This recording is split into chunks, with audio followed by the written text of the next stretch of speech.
당신이 남긴 계절. 2024년 11월 1일 토요일 아침 6시 30분. 당신이 떠난 지 정확히 3년 2개월 15일째 되는 날입니다. 아직도 저는 밥상에 수저를 2벌 놓았다가 하나를 다시 걷어들이죠. 바보같이. 왜 아직도 적응이 안 될까? 된장찌개에서 모락모락 김이 오릅니다. 당신이 좋아하던 물을 듬뿍 넣었어요. 시장에서 물을 고르다가 문득 깨달았습니다. 이제는 당신이 먹지도 않을 물을 고르면서도 여전히 당신 입맛을 생각하고 있다는 걸. 창밖으로 보이는 은행나무가 노랗게 물들었네요. 작년에도 재작년에도 똑같이 노랗게 물들었겠죠. 하지만 당신 없는 가을은 색깔이 달라 보입니다. 제가 28살이던 그해 여름. 7월 15일 목요일 오후 5시 45분. 퇴근길 버스 정류장에서 갑작스런 소나기를 만났습니다. 비를 피할 곳도 마땅치 않아 가방으로 머리를 가리고 있었죠. 저기, 이거라도 쓰세요. 누군가 제게 우산을 내밀었습니다. 정확히는 우산을 반으로 접어서 건넸죠. 아니, 이러시면 어떡해요? 본인은요? 그 사람이 씩 웃으며 말했습니다. 전 비 맞는 거 좋아해요. 시원하거든요. 그리고는 정말로 빗속으로 뛰어 들어갔습니다. 흰 와이셔츠가 비에 젖어 등에 달라붙는 게 보였죠.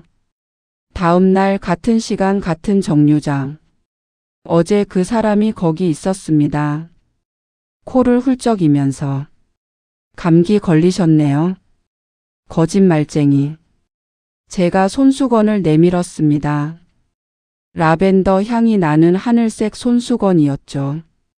아, 이거 받아도 돼요?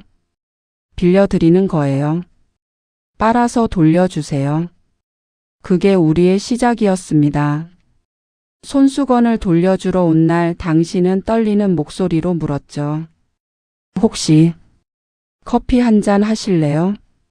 1988년 봄 창경궁 벚꽃 아래서. 순자 씨, 당신이 갑자기 무릎을 꿇었습니다.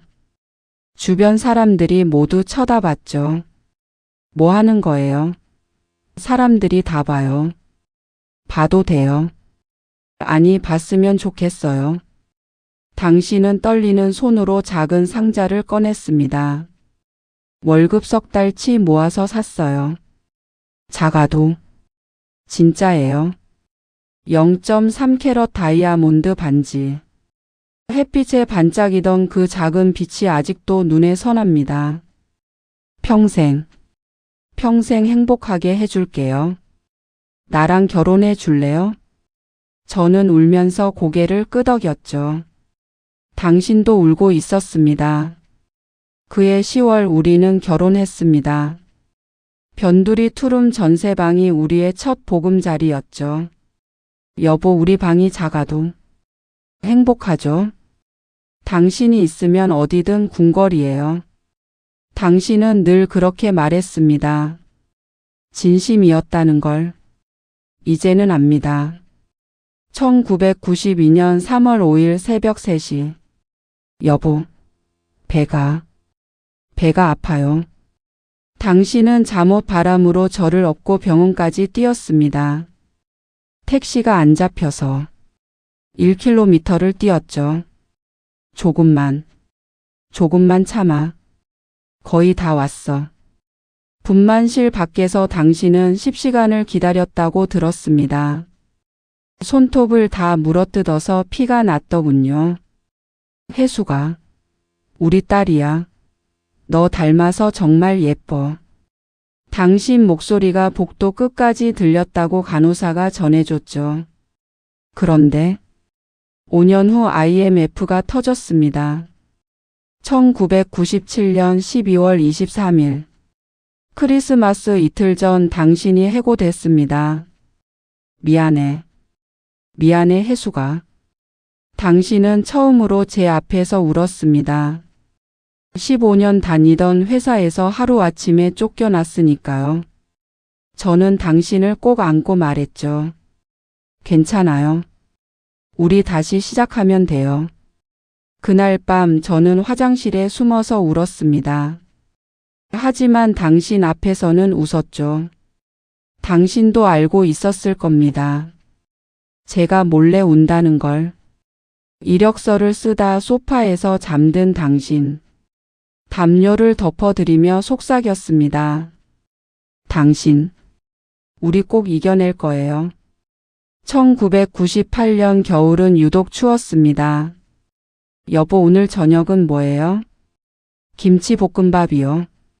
어제도 김치볶음밥이었는데 오늘은 특별하게 달걀 넣었어요.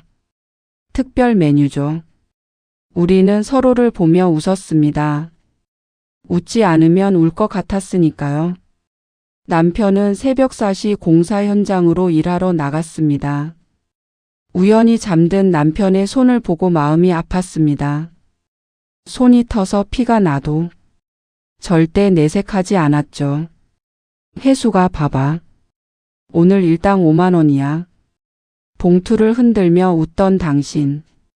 그 5만 원으로 우리는 일주일을 버텼습니다. 어느 날 당신이 퇴근길에 순대 떡볶이를 사왔습니다. 딸내미 주려고. 아껴뒀어. 3,000원짜리 떡볶이 순대는 분식집 주인 아주머니께서 남은 꼬투리라고 주셨다고 합니다. 전 알고 있습니다. 남편이 도와주어 분식집 할머니가 고마워서 주셨다는 것을. 오늘 슈퍼로 콩나물 사러 가는 길에 분식집 할머니께서 남편 칭찬을 하며 저녁마다 물건 정리할 때 남편이 도와줘서 한결 수월하게 장사 마감을 하고 있다고 할머니께서 고맙다는 인사를 건네신 걸 남편을 알지 못하고 있으니까요. 우리 셋이 나눠 먹으며 텔레비전을 봤죠. 아빠 떡볶이 순대 너무 맛있어요. 5살 딸아이의 그 한마디에 당신 눈가가 촉촉해진 걸 전 봤습니다. 알고도 모른 채 했죠. 안 그러면 저도 함께 울 것 같았으니까요. 응. 아빠가 매일 사줄게. 거짓말. 아빠 돈 없잖아요. 남편은 딸아이의 말에 대답을 못하고 얼굴만 보고 웃음 지었죠. 곧 생길 거야. 꼭 생길 거야. 2000년 봄 드디어 당신이 재취업했습니다. 혜수가. 됐어. 나 합격했어. 전화기 너머로 들리던 당신의 울먹이는 목소리. 저도 전화기를 붙잡고 펑펑 울었죠. 첫 월급날 당신은 꽃다발을 사왔습니다. 3년 동안 고생시켜서 미안해. 무슨 소리예요? 우리가 함께 견딘 거죠. 그날 우리는 3년 만에 외식을 했습니다. 동네 작은 중국집에서 짜장면을 먹었죠. 여보, 짜장면이 이렇게 맛있었나? 그러게요. 진짜 맛있네요. 딸아이는 탕수육을 먹으며 깔깔 웃었습니다. 엄마, 아빠 왜 울어요? 안 울어. 너무 행복해서 그래. 2005년부터 2015년까지 우리는 평범하지만 행복한 10년을 보냈습니다.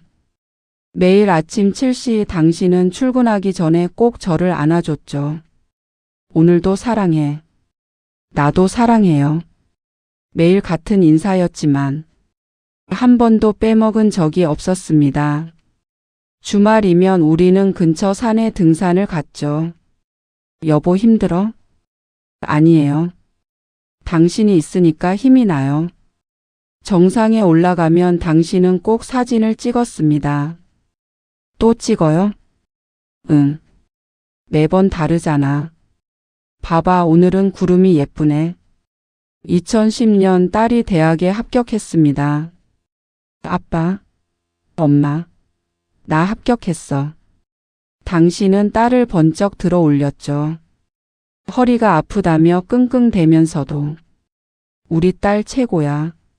정말 자랑스러워. 그날 밤 당신이 조용히 말했습니다. 혜수가. 고마워. 당신 덕분에 여기까지 왔어. 2018년 가을 당신이 갑자기 쓰러졌습니다. 보호자님 심근경색 초기입니다. 조심하셔야 해요. 의사의 말에 저는 다리에 힘이 풀렸죠. 여보, 괜찮아. 나 튼튼하잖아. 병실에서 당신은 오히려 저를 위로했습니다. 퇴원 후 당신은 금연을 시작했죠. 30년 피우던 담배를 하루아침에 끊었습니다. 힘들지 않아? 당신이랑 더 오래 살고 싶어서. 참을 만해. 매일 아침 우리는 함께 걸었습니다. 손을 꼭 잡고 동네 공원을 한 바퀴씩. 여보, 우리 100년 해로 하자. 그럼요. 당연하죠. 하지만 운명은 그렇게 허락하지 않았습니다. 2021년 3월 15일. 여보, 병원 검사 결과가. 당신의 손이 떨리고 있었습니다. 검사 결과지를 제게 보여주지 않으려고 뒤로 숨기면서. 말기예요? 제가 물었습니다. 이미 알고 있었으니까요. 3개월이래. 우리는 한참을 말없이 울었습니다. 서로를 부둥켜 안고. 혜수가 미안해. 왜 미안해요? 왜? 더 오래 함께하고 싶었는데. 그날부터 우리는 버킷리스트를 만들었죠. 벚꽃 보러 가기가 첫 번째였습니다. 2021년 4월 3일 여의도 벚꽃축제. 당신은 휠체어에 앉아 있었지만 환하게 웃었습니다. 여보, 벚꽃이 정말 예쁘네. 당신이 더 예뻐요. 거짓말쟁이. 나 이제 할아버지잖아. 저는 당신 손을 꼭 잡았습니다. 뼈만 앙상하게 남은 그 손을. 저한테는 영원히 그날의 청년이에요. 비 맞는 거 좋아한다며 우산 주던 그 청년.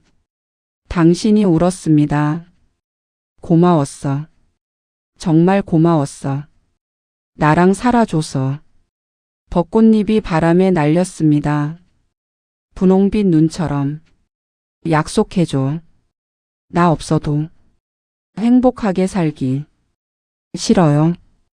당신 없이 어떡해. 약속해줘. 제발. 저는 끝내 고개를 끄덕였습니다. 거짓말이었지만. 2021년 7월 23일 새벽 4시 15분. 혜수가. 당신이 저를 불렀습니다. 목소리가 너무 작아서 가까이 다가갔죠. 사랑해. 정말 많이 사랑했어. 나도 사랑해요. 당신은 미소를 지었습니다. 그리고 조용히 눈을 감았죠. 심전도가 일직선이 되는 소리. 의사들이 뛰어들어오는 소리. 모든 게 슬로 모션처럼 느려졌습니다. 시간. 새벽 4시 32분. 세상이 멈춘 것 같았습니다. 장례식장에서 3일. 저는 한 번도 울지 않았습니다. 남편이 힘들어하는 저를 보면 마음 아파할까봐. 하지만 모든 게 끝나고 집에 돌아왔을 때 당신의 빈 자리를 보고 무너졌습니다. 장례가 끝나고 일주일 후 딸이 상자 하나를 가져왔습니다. 엄마, 이거 아빠가 남긴 거예요. 편지 100통. 모두 저에게 쓴 편지였습니다. 첫 번째 편지. 혜수가, 오늘은 내가 이 편지를 읽는 첫날이겠지. 많이 울었어? 밥은 먹었어? 나 없다고 굶으면 안 돼. 20번째 편지. 오늘은 비가 오려나? 비 오는 날이면 늘 우리 첫 만남이 생각나. 이제는 내가 우산을 써. 비 맞으면 감기 걸려. 50번째 편지. 혜수가, 이제 좀 익숙해졌어? 아직도 밥상에 수저 2개 놓니? 하나만 놓아. 그래야 내가 덜 미안해. 마지막 편지. 사랑하는 혜수. 이게 마지막 편지야. 미안하고 고맙고 사랑한다는 말밖에 없네. 우리 함께한 34년. 단 하루도 후회한 적 없어. 너를 만난 게 내 인생 최고의 선물이었어. 이제 가볍게 살아. 웃고 행복하게. 그게 내가 가장 바라는 거야. 추신 매일 아침 7시 하늘을 봐. 내가 거기서 오늘도 사랑해 하고 있을게. 편지를 다 읽은 날부터 저는 조금씩 일상을 찾아갔습니다. 매일 아침 7시 하늘을 보며 인사합니다. 오늘도 사랑해요. 장 보러 가서는 여전히 당신이 좋아하던 것들을 삽니다. 무, 고등어, 막걸리. 아주머니 혼자 사시는데 왜 이렇게 많이 사세요? 습관이에요. 오래된 습관. 일요일마다 당신 산소에 갑니다. 여보, 나 왔어요. 이번 주도 잘 지냈어요. 딸도 잘 있고. 나도 괜찮아요. 거짓말이지만 그렇게 말합니다. 2021년 추석. 당신 없는 첫 명절입니다. 전을 부치다가 울었습니다. 동그랑땡을 뒤집던 당신이 보이는 것 같아서. 엄마, 괜찮아? 딸이 뒤에서 저를 안았습니다. 아빠가 보고 싶구나. 응. 너무 보고 싶어. 나도 보고 싶어. 근데 엄마, 아빠가 하늘에서 우릴 보고 있을 거야. 딸이 눈물을 닦아줬습니다. 당신을 닮은 따뜻한 손으로 차례상을 차렸습니다. 당신이 좋아하던 것들로 가득 채웠죠. 여보, 추석이에요. 가족들 다 모였어요. 당신만 없네요. 2023년 봄. 저는 처음으로 혼자 여행을 갔습니다. 제주도. 우리가 신혼여행 갔던 곳이죠. 같은 호텔, 같은 방. 혼자 앉아 바다를 봤습니다. 여보, 기억나요? 여기서 당신이 프로포즈를 다시 했잖아요. 다시 태어나도 당신이랑 결혼할래 라고. 파도 소리만 들렸습니다. 하지만 이상하게 마음이 평온했어요. 당신이 옆에 있는 것 같았거든요. 2024년 11월 1일 오늘. 저는 여전히 당신을 그리워합니다. 하지만 이제는 울지 않아요. 당신과의 추억이 저를 살게 하니까요. 오늘도 된장찌개를 끓였습니다. 여전히 물을 듬뿍 넣었죠. 창밖에 은행나무를 봅니다. 노란 잎이 바람에 흔들리네요. 여보, 가을이에요. 당신이 좋아하던 계절. 올해 가을도 참 예쁘네요. 사실 이제 알았습니다. 당신은 떠난 게 아니라는 걸. 아침 햇살 속에도, 저녁 노을 속에도, 바람 속에도, 비 내리는 소리 속에도 당신이 있다는 걸. 당신과 함께 했던 시간 너무 고마웠어요. 사랑해요. 당신이 늘 하던 말이 맞았어요. 몸은 떠났지만 사랑은 남았으니까요. 오늘도 저는 당신을 사랑합니다. 내일도 사랑할 겁니다.